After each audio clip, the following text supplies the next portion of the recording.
let's talk about the correct way to set up a basic budget level gun. And I should say this is a correct way. This is not the only correct way, but I think you're going to get the most value for a setup like this. If you're here, cross swords emoji down in the comment section below to let me know you're here. Let's get to it. So, Anderson rifle, and I have a YouTube compliant 10 round magazine in here just for YouTube's sake because we got to follow the rules, right?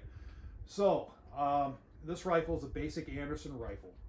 I wanted to set this up to be a good beginner's rifle, a good budget rifle where you can train a lot and do a lot of different things. So I have iron sights on here. I have a bipod that's set up correctly. This is a blast forward device. This is something extra. You don't need this. You could just have the standard A2 on there and that's perfectly fine. Whatever the gun comes with, this is just an added thing. I like blast forward devices on 16-inch guns. So that's just my preference. The light, this is a Surefire knockoff. This is like a Surefire Mini Scout knockoff for, a fraction of the cost. Heck, it would cost me more to feed 2 people lunch at McDonald's versus getting this. So, very inexpensive light, but it does work. I'll do a review on it here a little bit later. Just wanted to try it out for funsies on a budget gun. But anyway, if you look at the setup, bipod in the front correctly set up, you have a light setup. Notice I don't have pressure pads or anything or cords or anything wrapped around the gun. I stuck with just the basic end cap right here. That's always going to be the best thing to do if you want to keep things simple. I have just polymer rails for Magpul. They work good. It's a very clean setup. Notice one thing, it's very clean. The sling is mounted back here with just a cheap sling mount that I got off Amazon. This is a sling. This is actually a Blackhawk sling, I believe. I can't remember. It's one of the cheap slings. But very inexpensive sling. And I just have mounted out on the Magpul rear stock here. And I have a Magpul grip. That's all I did to this rifle. Very clean. That is the key point. If you're new to AR-15s, the biggest advice I can give you, keep it clean, keep it simple. Avoid stacking all kinds of stuff on the gun. People do that. They get an AR-15 and they go, man, this is awesome. All right, I'm going to do 45-degree sights with an Amazon optic, and then I'm going to throw a light and a laser on this, and then a bipod, and then a vertical grip, and I'm doing all these cool things. And please don't forget all that crap. Iron sights, just get iron sights.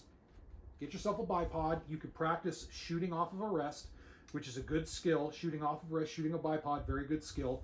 Throw a basic light on there. Do your research, get a good light. Even though this light is extremely inexpensive, there's a lot of reviews that I've researched on this, and this light is actually, there's a lot of folks giving good reviews that were using it in law enforcement settings and stuff like that.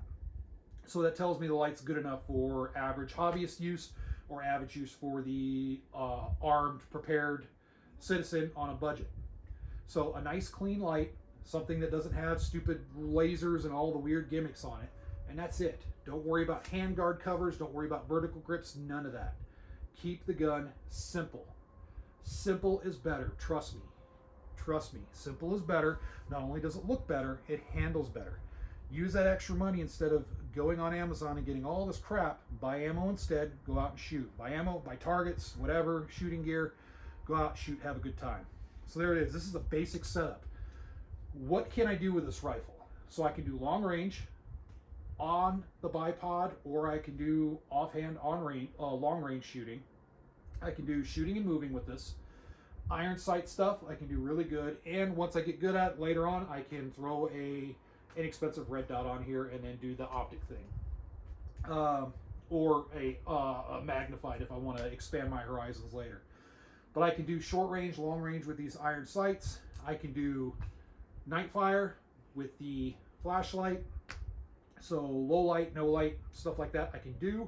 So that covers a lot of bases. I can do close quarters with this. I can do mid range. I can do long range. I can do low light. I could do shooting off of a bipod, positional shooting, all that good stuff. Just with the setup. I don't need to get all kinds of gear.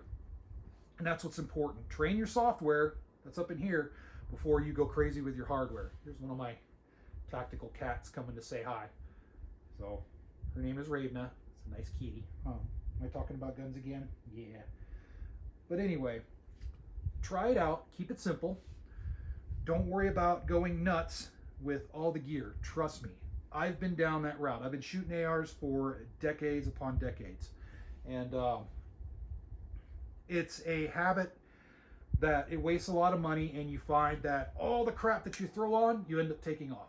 So anyway, comment section below what you guys think. Thank you always for watching. Until next time.